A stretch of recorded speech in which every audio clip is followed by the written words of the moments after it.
On previous days of this trial, the Crown has claimed that only swift and firm action by the police prevented violence at the end of a strike at a national newspaper. A dozen men were arrested. Only one has claimed his right to be tried before a Crown Court jury. Donald Dowd, student and something of a public figure, is a self-confessed agitator and political activist. He claims the police have framed him just because he's a troublemaker, but that he was never violent. Prosecuting counsel Andrew Logan, QC, continues to cross-examine Dowd.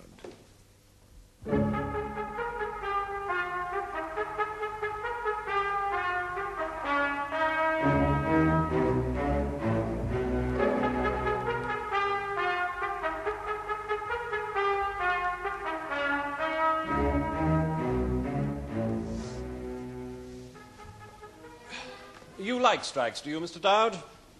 Like?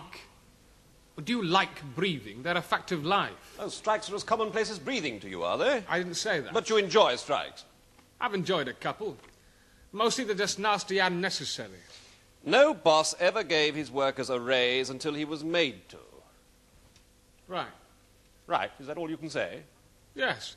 But the whole hundreds of years old process of democracy, the subtle and complex adjustments of labour management relations, all social relationships, are reduced by you, a supposed intellectual, to nothing but a crude and brutal process of naked power.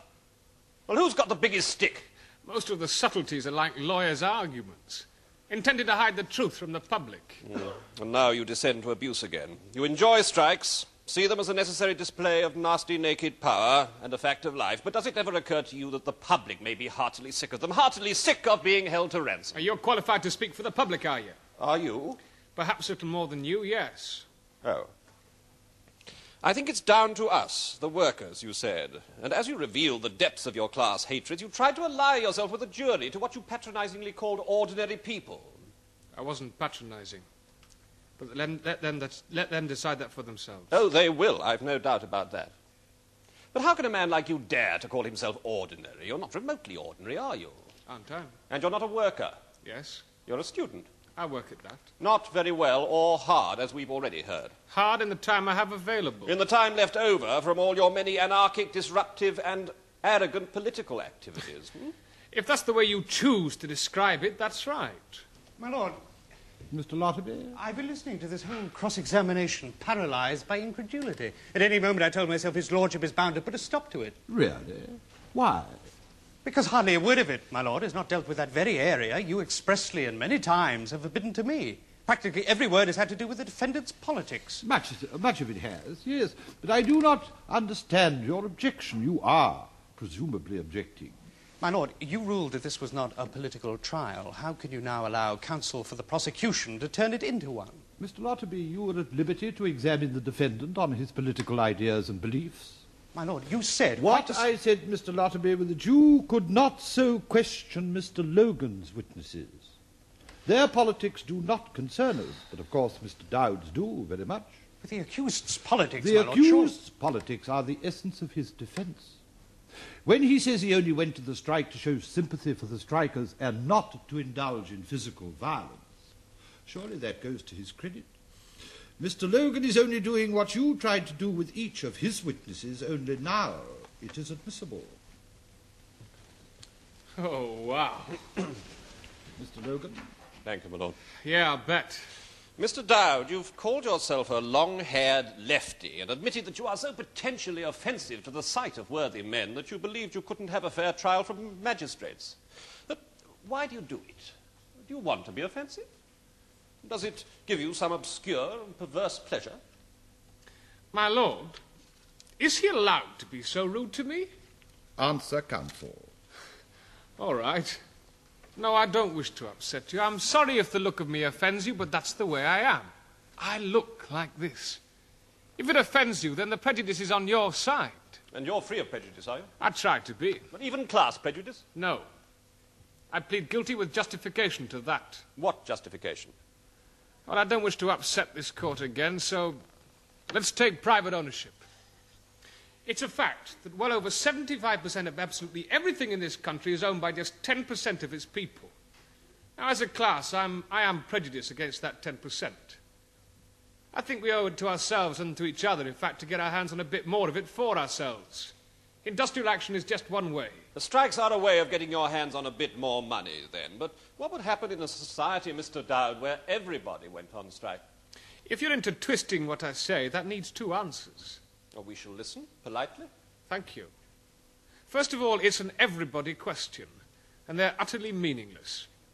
What would happen if everybody wished to be a barrister? Happily, they don't.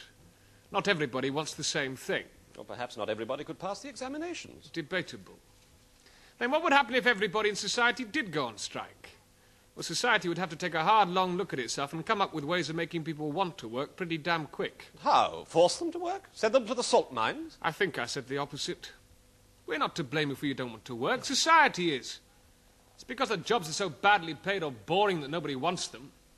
The 10% or the lads in the House of Lords, they don't strike, do they? Why would they? Would you include me in the 10% you dislike? Oh, yes. But if I told you that I have no private property, would you still? Yes. Why? Because you're part of it. A lawyer. Part of what? Part of the conspiracy to uphold it, to protect it. That is the law's business. The law is about property, not people. 10 or 15 years for murder, but a whole 30 years for stealing money without a license. But you are charged with an offence against a person, not property. Am I? You do dislike law and order, don't you? You say you're neither a Maoist, as the papers have called you without contradiction, nor even a communist. So what are you? I don't know. Would you want the nearest label? It might assist the jury to understand you. Well, then I'm an anarchist. An anarchist? You are an anarchist. Oh, no bombs. It's not a dirty word. Isn't it? You used to be a card-carrying member of the Communist Party, too, didn't you? Used to be, yes. What changed your mind? I was forced to give it more thought. In other words, perhaps you grew up a bit? I came to the conclusion that the only good government was a bad one. I'm sure the jury would be fascinated to hear more about that. Well, it's really very simple. You see, in both capitalist and Stalinist countries, both governments have need of a bureaucracy. A highly sophisticated, efficient machine of lies, laws, courts, prisons and mental homes to outlaw the views of any normal men that threaten them. The only difference is that, of course, in communist countries people do eat where they didn't do so before, but they do call insane any dissenting opinion. Here in this country we persecute workers and people such as myself on the pretext of defending our so-called democratic system with its so-called free speech and free vote. There are those in high places who would like to see people like myself jailed through political trials such as this. That's why I say that the only good government is an inefficient government. You've rehearsed that, haven't you? Whatever it may mean, it has a fine ringing sound of propaganda. You used the phrase, a normal man. What is a normal man in your ideology? It's...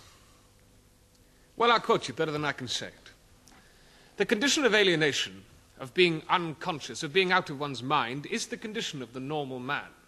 Society values its normal man. Normal men have killed perhaps over 100 million of their fellow normal men in the last 50 years. Dr. R.D. Lang said that. Oh, thank you. You do know a bit about psychiatry, then, do you? Not really. But enough to know what free association is? I say a word and you respond. Well, vice versa. It might assist us in our attempt to understand you if we tried something of the sort. Now, I'll give you a word or an idea, something that the normal man could understand, and you give me your response to it. Okay. Mr. Logan, if we're to see Mr. Dowd psychoanalyzed in court, perhaps for the benefit of the jury, you could explain the process a little more clearly. Well, it's no more complex, my lord, than I've already described. If I might explain by illustration, and you stop me if the jury doesn't understand. Very well. You see, they think you're simple.